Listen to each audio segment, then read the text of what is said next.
I never thought I'd be one of those guys posting on Reddit asking for advice because his marriage fell apart. But here I am. I, 36M, have been married to my wife, Jenna, 34F, for almost 9 years. We met at work. She was the sharp, witty HR rep, and I was just a regular guy in IT who fell head over heels. She was confident, sarcastic in a charming way, and full of energy. I loved her for it. Or maybe I loved the version of her I thought she was. The past year, though, things started to shift. It began subtly, late nights at the office, which I didn't question at first. She started guarding her phone like it held state secrets. And the intimacy? Practically non-existent. I thought maybe we were just in a rut. You know, life happens. Work stress, getting older, blah blah. But there was something deeper. I couldn't put my finger on it, but my gut was screaming that something wasn't right. I tried to brush it off. Told myself I was being paranoid. Jenna loved to call me dramatic when I voiced concerns, always with that same patronizing laugh. "Oh babe, are you seriously getting jealous over my job?" she'd say, rolling her eyes like I was some insecure manchild. Still, I started keeping track, dates, times, even screenshots of texts she claimed were nothing. Little did she know, I wasn't crazy. Stay tuned, because things unraveled fast once I stopped ignoring the signs. It was a Wednesday night when the first real crack appeared. Jenna came home late, again. Her makeup was slightly smeared, and she smelled faintly of a cologne I didn't wear. I asked her how work went, and without missing a beat, she said, "Just a long meeting." Tony wouldn't stop talking. I swear, that man loves the sound of his own voice. Except Tony, her manager, had taken a leave of absence. I knew this because a friend of mine worked in the same department and mentioned it casually during lunch the week before. I didn't confront her right away. I just nodded, smiled, and filed it away in the something's not adding up folder in my brain. That night, while she showered, I checked her purse, something I'd never done before. My hands were shaking, like I knew I was crossing a line I couldn't uncross. There it was. A receipt from a high-end rooftop bar, 2 drinks, 2 meals. Time-stamped during the time she claimed to be in her meeting. When she came out of the bathroom, wrapped in a towel like nothing happened, I held the receipt up and simply asked, "What's this?" She froze. Then, just as quickly, she scoffed. "Jesus, are you seriously checking my stuff now?" That was with Monica. You know her. We went out for a quick bite after work. Her lie was so smooth it almost made me feel guilty. Almost. But my gut? It was screaming. And from that moment, I knew, I couldn't just let this go. After the receipt incident, something in me snapped. I didn't confront her again right away. I pretended to believe her lie about Monica. I played dumb. But I watched, closely. That Friday, Jenna said she was working late again. "End of quarter reporting," she said with that same smug little tone, like daring me to question her. I waited until she left. Then I followed her. It felt insane. Like something a jealous teenager would do, not a grown man. But I needed truth. Real, undeniable, punch-you-in-the-gut truth. She didn't go to the office. She drove across town to a boutique hotel. Parked. Walked in like she'd done it 100 times. No hesitation. I sat in my car for 20 minutes, trying to convince myself she was maybe meeting a friend, maybe just getting a spa day or something equally ridiculous. Anything but what it actually was. Then he showed up. Mid-30s, tall, athletic, smug-looking guy with a Bluetooth earpiece like he was starring in his own movie. He kissed her. Full on the lips. And she laughed. That loud, flirty laugh I hadn't heard in months.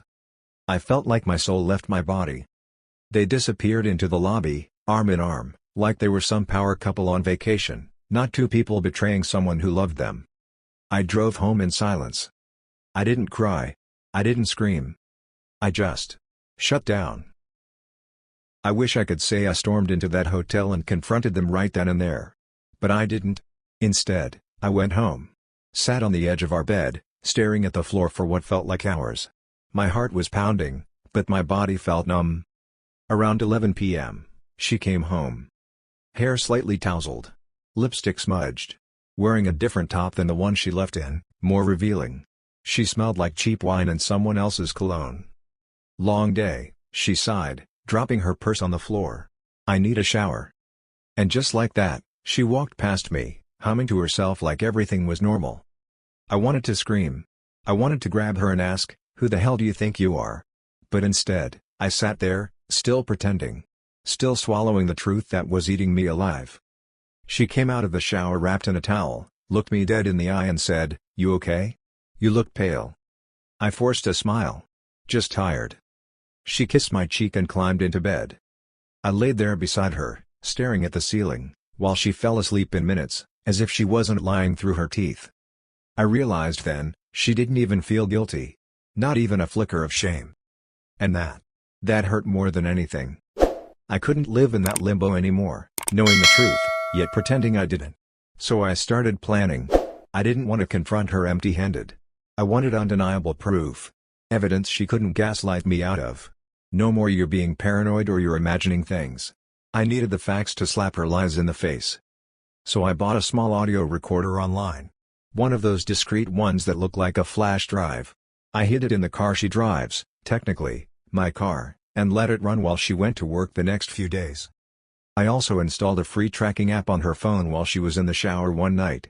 It was surprisingly easy, her passcode hadn't changed in years. She never suspected a thing. Over the course of that week, the puzzle started to come together. Same hotel, same time blocks. Different days. One day she even told me she was having drinks with her cousin, a cousin who lives in another state. I listened to the audio in the garage late at night, alone. I'll spare you the sickening details, but I heard enough. Laughing. Whispering. Kissing. Moaning. She was cheating, no doubt. And she was good at it. Too good. That hurt even more, realizing this wasn't her first time lying like a pro. How long had she been playing me? But now I had what I needed. The mask was about to fall. I knew I couldn't live like this much longer. Pretending. Smiling through clenched teeth. Watching her lie to my face while knowing everything. It was destroying me from the inside. So I planned something. A trap. That Friday, I told Jenna I had a last-minute work trip. Said I'd be gone overnight, staying at a hotel 2 cities over for some server migration. She barely even pretended to be disappointed. Just gave me a half-hearted "okay, be safe," and went back to texting someone, probably him. I packed a bag. Even drove a few miles out of town so my car wouldn't be parked outside the house. Then I doubled back, parked 2 blocks away, and walked home. It felt like I was breaking into my own damn house. I let myself in through the back door just before sunset. Lights off. Silent. I waited upstairs in our spare room, the one we used as a guest office and that she never entered. I left the door cracked. And I waited. At exactly 7:14 p.m., she walked in with him. Laughing. Whispering. Drunk on wine and adrenaline. I heard them kiss in the hallway. Then shoes dropped. Jackets. More giggles. More touching. My stomach turned, but I stayed still. She was bringing him into our bed. Our home. I had my phone recording. Because if I was going to burn this bridge, I was taking it all down in flames. I waited until they were fully in the bedroom. He was laughing, that same cocky laugh I'd heard in the recordings. Jenna's voice was softer, breathier. The same tone she used to use with me. Now it was all his. That was the moment. I stepped out of the spare room, phone in hand, still recording. My heart pounded like a drum in my ears, but my face? Stone cold. I walked down the hallway slowly. The bedroom door was half closed. I pushed it open. They both froze. Jenna was in her underwear, mid-laugh, sitting on the edge of our bed. The guy, shirtless, turned toward me like I was some ghost from a nightmare. Her eyes widened. She didn't say anything for a solid 5 seconds. Then, like the liar she is, she launched straight into panic mode. "Babe. I thought you were out of town, this isn't what it looks like." Classic. I held up the phone, still recording, and said, "No? Because it looks like you're screwing some guy in my house. On my bed. While I'm supposed to be out of town." The guy stood up, trying to act tough. "Yo man, maybe we can talk." I cut him off. "You should leave. Now. Before I forget I'm the calm one here." He grabbed his shirt and bolted like a coward. Jenna sat there, frozen. Then started crying. But not from guilt. From getting caught. The show was just getting started. After the guy ran out, I didn't even ask his name. I didn't need it. The room was dead silent. Jenna just sat there on the edge of the bed, looking like a deer in headlights. The tears started right on cue. Crocodile ones. No shame. Just desperation. I messed up, okay? But it didn't mean anything. I swear, it was just a stupid fling. I wasn't thinking. I didn't say a word. She tried to get closer to me, reaching out like that would somehow erase what I'd just seen with my own eyes. I was lonely, she whispered. You've been distant lately. Always working. You never see me anymore. There it was. My fault. She cheated. Lied. Brought another man into our bed. But somehow, it was because I was too focused on keeping a roof over our heads? You've been gone for months, Jenna, I said. Long before I ever started pulling away. Don't put this on me. She blinked hard, like she couldn't believe I wasn't falling for it. She always relied on her charm to bail her out. But this time? It wasn't working. You don't understand, she snapped, the tears suddenly drying. He made me feel wanted. He listened. You used to be like that. And just like that, the mask dropped again. She wasn't sorry. She was angry. Angry that I caught her. Angry that the game was over. But I was done playing. I didn't sleep that night. I just sat in the living room, staring at nothing while Jenna cried herself hoarse upstairs. Around 4 a.m., she came downstairs in one of my hoodies, trying to look small, innocent, the same move she used whenever we argued over something minor in the past. But this wasn't minor. This was nuclear. She sat across from me, eyes puffy, and whispered, "Can we talk?" I stayed silent. "I made a mistake," she said again. "But we've built a life together. You really want to throw that away over one stupid decision?" One decision? I pulled out my phone, opened the folder labeled evidence, and slid it across the table to her. Photos. GPS logs. Audio files. Her face went white. She barely even scrolled. I leaned forward. This wasn't one decision, Jenna. It was dozens. You lied every day for months. You didn't slip. You committed. She looked like she might break. But instead of owning it, she doubled down. I didn't plan to hurt you, okay? I didn't plan to fall for him. She clapped a hand over her mouth. But it was too late. There it was. The truth. She wasn't just cheating. She was in love with him. And that was the final nail in the coffin. The morning sunlight hit different that day. Colder. Sharper. Like the world was showing me everything I refused to see for so long. While Jenna was still upstairs, probably crying, plotting, or both, I grabbed 2 suitcases from the closet. Started packing her things in silence. I didn't rage. I didn't throw anything. I folded her clothes. I packed her shoes. I even zipped up her ridiculous skincare set. Every minute of it felt like closing a chapter I never thought would end like this. She came down mid-pack, and when she saw what I was doing, the tears came instantly. "Wait. You're kicking me out?" "No," I said calmly. "You kicked yourself out the second you brought him into our bed." She dropped to her knees. Please don't do this. I made a mistake, people recover from this. We can go to therapy. We can fix it." I just looked at her. "Fix what, Jenna? The trust? The loyalty? The memory of his hands on you in my house?" And then came her final play. "I'm pregnant." The room spun. I froze. For a second, I didn't breathe. She saw the shock in my face, and she smiled. That's when I realized. She was bluffing. Or worse, she didn't even know whose it was. Her words hung in the air, "I'm pregnant." Like some cruel joke, a last-ditch attempt to hold me captive in her web of lies. I wanted to scream, to demand proof, to rip her apart. But instead, I stayed silent, watching her closely. Days passed. She clung to that lie like a drowning woman to a life raft. But then I found out the truth, not from her, of course. From a mutual friend. The guy she'd been cheating with? He was sterile. No chance of a baby. When I confronted her again, she froze. Tried to backtrack, said it was complicated, and begged for my trust once more. Trust? After everything? I realized then that she wasn't just a liar, she was desperate, willing to destroy everything just to keep control. It broke me. But it also woke me up.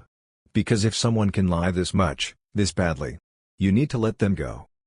After the chaos, after the lies, after the tears, I was left with one question: what now? I took a few days off work.